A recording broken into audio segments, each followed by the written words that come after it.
Benedict Cumberbatch has carved a singular path through modern acting, celebrated for roles as varied as Sherlock Holmes, Doctor Strange, and Alan Turing. Yet, for all his acclaim, he remains refreshingly open about the performers who shaped his craft. Was it inevitable that you would become an actor because of your parents? Sadly, I think it was. Well, no, only tragically for them, because they afforded me, and it was a very expensive education, the ability to be able to try and choose any given avenue that might have opened up through that education. From veteran theatre giants to master chameleons of the screen, Cumberbatch has always paid homage to those who inspired him, often with a characteristic blend of humility and thoughtfulness. This is a look at the actors he holds in highest regard and how their work has echoed through his own.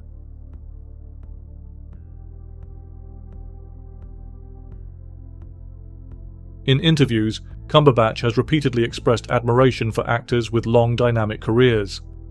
Sir Michael Gambon stands out among them.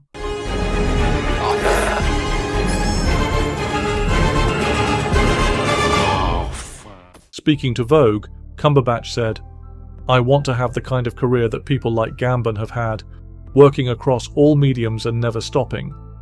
Gambon's trajectory, from gritty theatre performances to globally recognisable turns in films like The Singing Detective and the Harry Potter series, offered a blueprint for what Cumberbatch calls a working actor's ideal life.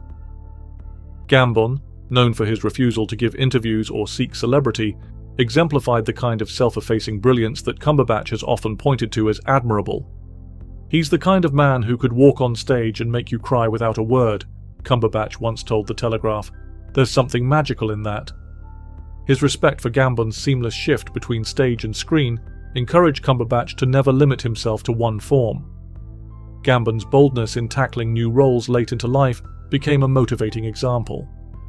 That influence was especially felt when Cumberbatch took on the part of Hamlet at the Barbican in 2015, a role Gambon had played to great acclaim. Cumberbatch said, "You're aware of the ghosts in the wings, Gambon's being one of them.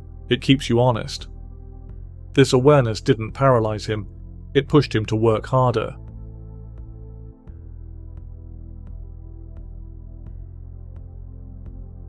Another theatrical icon whose shadow looms large in Cumberbatch's professional imagination is Sir Ian McKellen.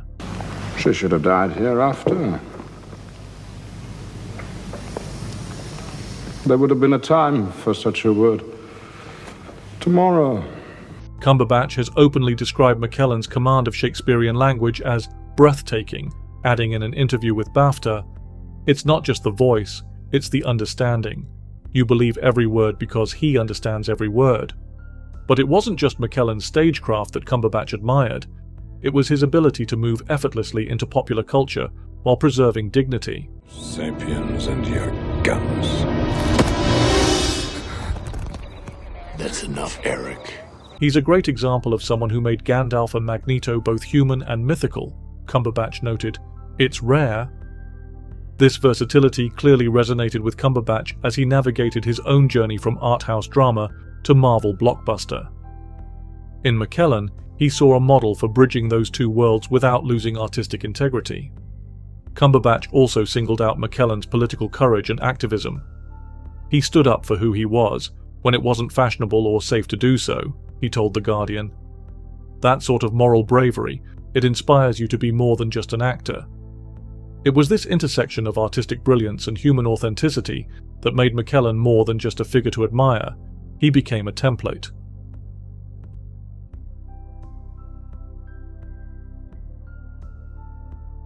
While McKellen and Gambon represent classical depth, Bill Nighy, to Cumberbatch, represents understated brilliance. We're all quite similar in the end. We all get old and tell the same tales too many times. But try and marry someone kind. And this is a kind man with a good heart. I'm not particularly proud of many things in my life, but I am very proud to be the father of my son. In a 2014 interview, he remarked, "Bill Nighy has this quality of being absolutely captivating without trying. That's real power." He added, "You look at The Girl in the Cafe or Love Actually and think, how does he do that? He's barely doing anything, but you can't look away. Cumberbatch called it stillness that shouts. In many ways, it was Nighy's grounded naturalism that helped shape Cumberbatch's approach to contemporary roles. You don't always need fireworks. Sometimes restraint is more powerful, he said to The Times. He would carry this lesson into roles like Christopher Tietjen's in Parade's End, where subtlety and emotional precision were key. Shells make a continuous noise sometimes, like an enormous machine breaking apart.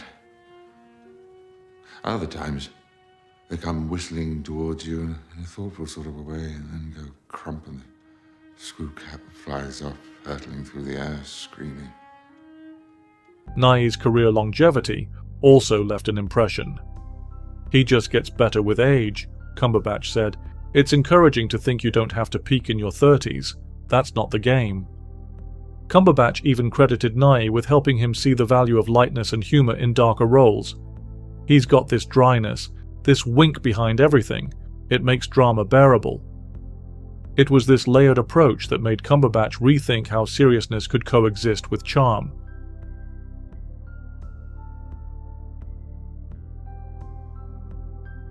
If Nighy taught the power of stillness, Gary Oldman taught the opposite, transformation.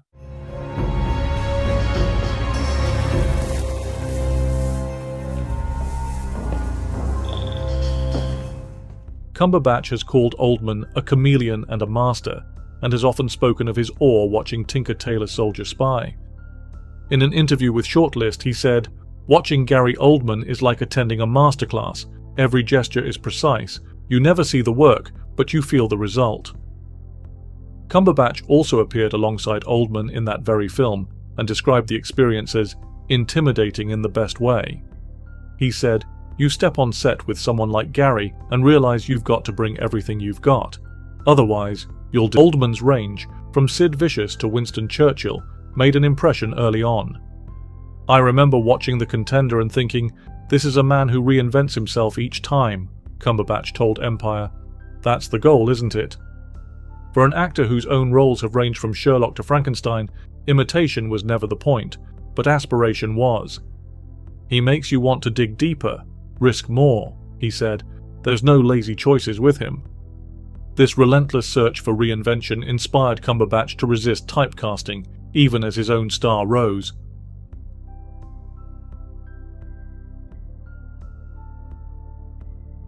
Though many of Cumberbatch's favourite actors are from an older generation, he has a deep respect for his contemporaries, particularly Tom Hiddleston. My name's Pine.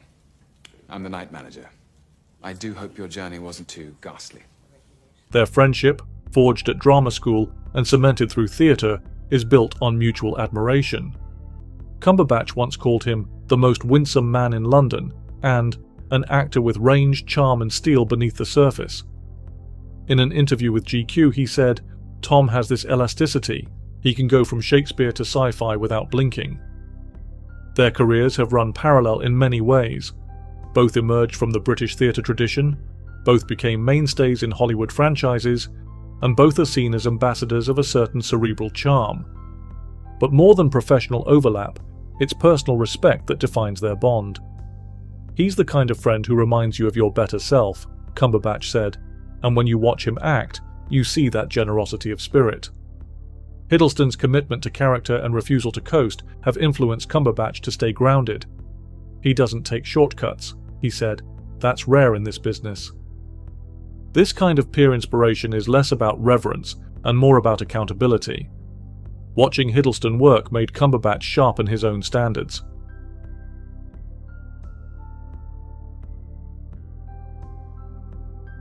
Another towering figure in British acting whom Cumberbatch has openly praised is Rafe Fines.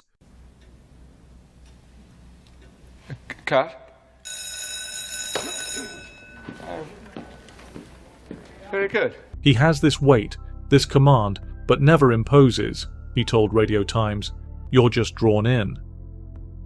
Cumberbatch first became aware of Fiennes' intensity during his performance in Schindler's List, which he described as one of the most terrifyingly brilliant things I've ever seen. But it was Fiennes' Shakespeare work that truly struck him. He takes the verse and makes it human. That's alchemy. He went on to say, "There's a purity in Rafe's work. He never does anything unless he believes it. That's a great thing to watch, and an even better thing to work beside. Though the two haven't shared major screen time, Cumberbatch often places Fines among those who maintain a level of uncompromising truth in performance. That ideal remains one of his own ambitions. Seeing actors like Fines thrive in both theatre and film gave Cumberbatch the confidence to maintain his dual identity, never abandoning one medium for the sake of another.